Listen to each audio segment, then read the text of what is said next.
Hai, halo. Berikut ini adalah recap dari kegiatan aku selama KKN daring. Yuk. Itu ngapain sih sering upload tentang COVID-19 dan di rumah aja di media-media sosial? Oke, sebetulnya selain karena merasakan hal ini penting untuk dibagi, aku beberapa saat yang lalu itu sedang mengikuti kegiatan KKN. Jadi KKN tematik, temanya pencegahan COVID-19 untuk mewujudkan Merdeka Belajar. Itu KKN-nya daring?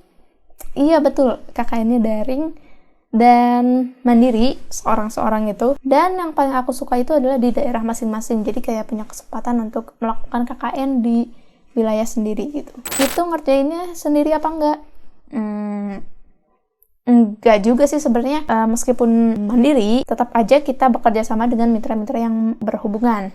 Misalnya dengan pejabat-pejabat setempat ataupun dengan lembaga-lembaga pendidikan di sekitar aku.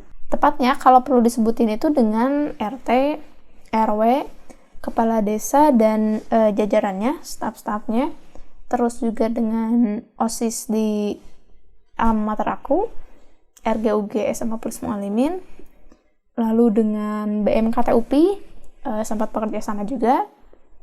Terus dengan Pusat Informasi Puskesmas Raja Polah. Dan terakhir itu mungkin ada aku waktu ngadain seminar yang hostnya secara pribadi dan pengadaannya pribadi itu ada bekerja sama dengan 2 pemateri gitu ya. Jadi cukup banyak ya terlibat meskipun judulnya KKN-nya mandiri gitu ya, karena koordinasi itu tetap penting. Ngapain aja selama KKN daring? Kalau ditanya ngapain aja, sebetulnya secara garis besar ada 3 program utama. Yang pertama adalah program pendataan. Ini karena wajib ya, jadi semua peserta KKN itu melakukan ini, dan pendataannya itu berkenaan dengan data kependudukan, terutama data-data yang menyangkut dengan pencegahan penyebaran COVID gitu ya, kayak misalnya data keluar masuk penduduk selama masa pandemi, terus data ekonomi terdampak, lalu data masyarakat yang menunjukkan gejala, dan lain sebagainya. Selain pendataan, kegiatan berikutnya adalah kegiatan pencegahan COVID di masyarakat. Nah, ada beberapa kegiatan yang aku lakuin di sini. Yang pertama adalah pembuatan infografis untuk edukasi COVID. Jadi, infografis yang aku buat ini aku posting di media sosial aku, terutama di Instagram, bisa dilihat.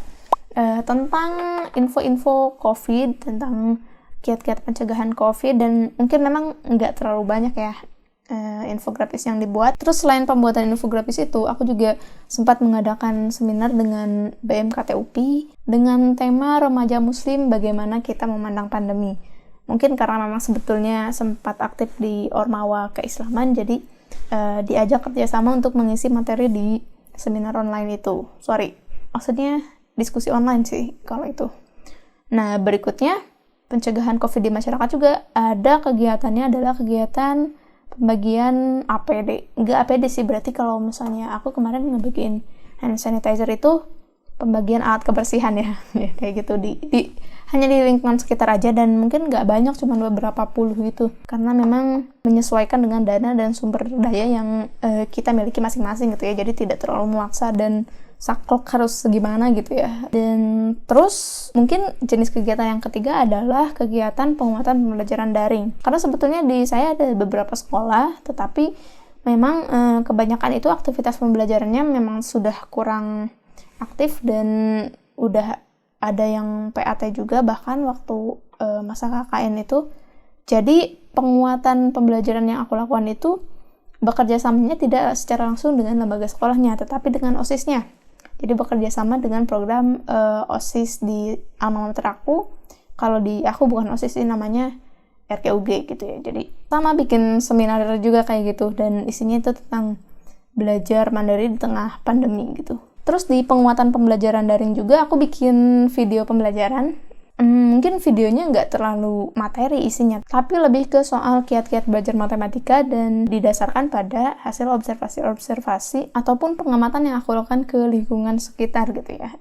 Videonya juga bisa diakses di channel ini. Lalu terakhir adalah serial Baca di Rumah. Jadi karena salah satu aspek penting dari pencegahan penularan COVID-19 ini adalah stay at home, Tapi kita juga perlu menekankan bahwa ketika stay at home ini kita harus tetap produktif, melakukan kegiatan yang produktif, termasuk belajar yang produktif. Nah, kegiatan membaca ini adalah kegiatan yang berpotensi besar untuk dikembangkan dan sangat perlu untuk dikampanyekan. Makanya aku buat serial baca di rumah. Ini juga sejalan dengan beberapa kampanye aku sebelumnya yang mungkin ini masuknya sebelum KKN ya, yang rutin nge-review buku-buku yang bisa didapat secara gratis di Ipusnas dan lain sebagainya, yang tentunya ini sangat diperlukan, karena kegiatan membaca ini nggak bisa kita hanya mengkampanyekan, terus juga menunjukkan langkah-langkah mungkin secara teknis bisa bantu baca. Makanya kemarin juga sampai nge-share research bahan bacaan, terus gimana caranya mulai baca, dan itu berdasarkan kesulitan-kesulitan real yang dialami orang-orang di sekitar aku. Apa nih hasilnya dari KKN ini? Wah, kalau hasilnya sebenarnya yang tadi udah disebutkan juga, ada beberapa infografis yang aku kira masih relevan karena sekarang juga situasinya masih masa-masa pandemi, terus juga video juga yang aku produksi juga kayaknya masih relevan.